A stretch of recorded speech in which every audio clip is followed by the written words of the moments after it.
त्यानंतर एक गोष्ट स्पष्ट झाली की रोहित पाटील आणि गोपीचंद पडळकर यांचं जे मेतकूट आहे ते खूपच पुढे गेलेलं आहे आणि त्या पद्धतीचं दोघांचं अंडरस्टँडिंग राजकारणाचं आहे. त्या राजकारणाचा एक चर्चा पूर्वी दबक्या आवाजात होत होती, पण आता मात्र त्याची खुलीपणा चर्चा होऊ लागलेली आहे आणि त्याच्याबद्दल राष्ट्रवादी शरद पवार गटातले नेते आणि काँग्रेस पक्षाचे नेते सुद्धा खाजगीमध्ये बोलू लागलेत. आपण पाहिलं असेल तर धनगर समाजाच्या नेत्यांना खास करून सूचना ह्या गोपीचंद पडळकर यांनी दिलेल्या होत्या की आपल्याला रोहित पाटलांना मदत करायची आहे. त्या पद्धतीच्या सूचना गेल्यानंतर त्या सगळ्या बहुल भागामध्ये म्हणजे जिथं या समाजाचं प्राबल्य जास्त आहे त्या सगळ्या भागामध्ये आणि महत्त्वाच्या ठिकाणी रोहित पाटलांना खूप चांगलं मताधिक्य मिळालं. त्यामुळे रोहित पाटलांचा विजय पण सोपा झाला. आत्तासुद्धा आपण जर पाहिलं असेल तर परवाच जरी राष्ट्रवादीच्या 18 जागा निवडून जिल्हा परिषद आल्या असल्या तरी 7 जागा ह्या रोहित पाटलांनी निवडून आणलेल्या आहेत तासगाव आणि कवठेमहांकाळमध्ये. त्यातल्या सुद्धा अनेक जागा ह्या गोपीचंद पडळकरांच्या मदतीनं निवडून आल्याची चर्चा कवठेमहांकाळमध्ये आणि तासगावमध्ये काही आहे.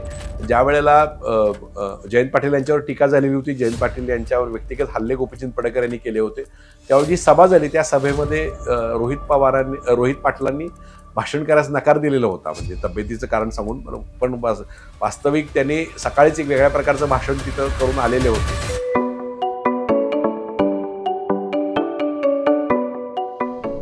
नमस्कार, मी हनुमंत मोहिते, हनुमंतमोहिते.सोनेरा या माझ्या यूट्यूब चॅनेलवर आपल्या सर्व प्रेक्षकांचं स्वागत आहे.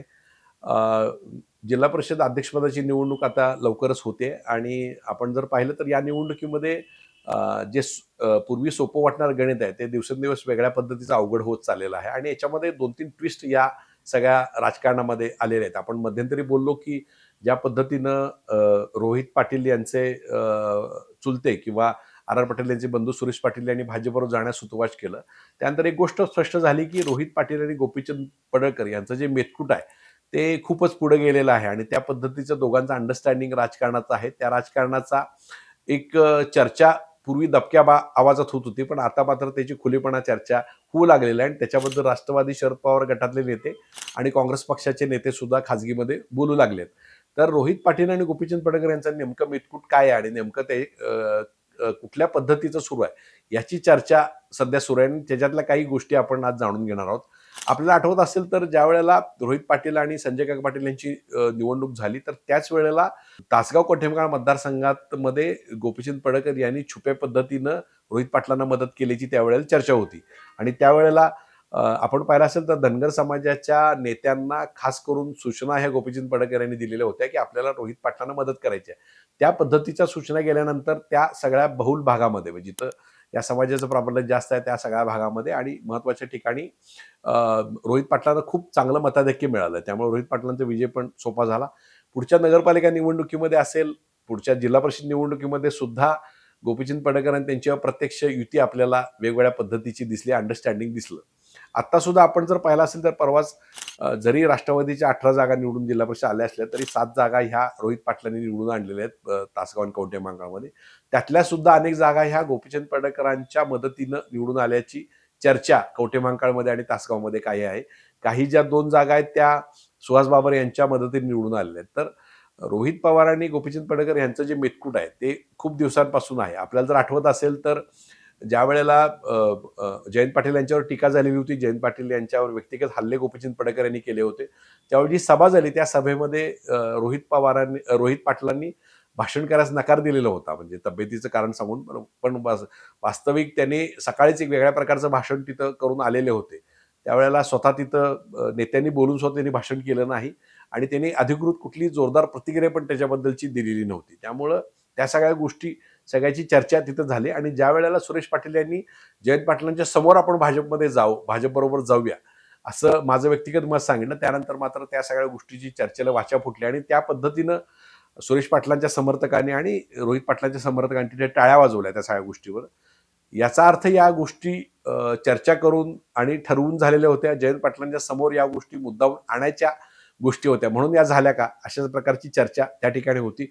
अर्थात ही गोष्ट जयंत पाटलांशिवाय लक्षात आली आणि त्यानंतर बऱ्याच गोष्टीची चर्चा अंतर्गत झाली, अशा पद्धतीची एक गोष्ट आहे. आपण जर पाहिलं असेल तर मागच्या काही राजकारणामध्ये एक वेगळ्या प्रकारची नगरपालिकेमध्ये आणि महानगरपालिकेत जिल्हा परिषद युती झालेली आहे.